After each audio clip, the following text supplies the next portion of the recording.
এই নাও পিঠা আম্মা পাঠাইছে।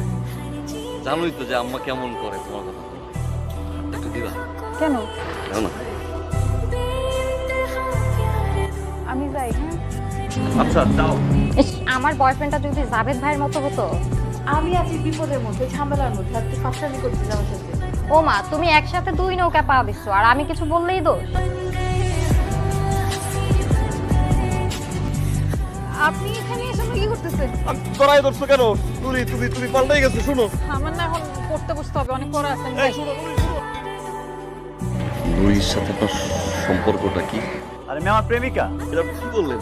নুরির সাথে আমার সম্পর্ক ভাই ছোটবেলা থেকে, বুঝছেন ভাই? আপনি কি পাগল হয়েছেন? অনেক স্মৃতি ভাই, মানুষের বাঁচবো না ভাই। আমি কবে বলছি আপনাকে আমি ভালোবাসি? আপনি শহরে আসেন, আমার গ্রামের মানুষ, এই জন্য আসেন, আমি সুন্দর করে দুটো কথা বলি, দেখা করি, তার মানে কি আমি আপনার ভালোবেসে ফেলছি? আপনি এগুলো ভেবে ফেলবেন? আপনি যদি নেক্সট টাইম আমার সামনে আসতে চেষ্টা করছেন না, তো আপনার খবর আছে।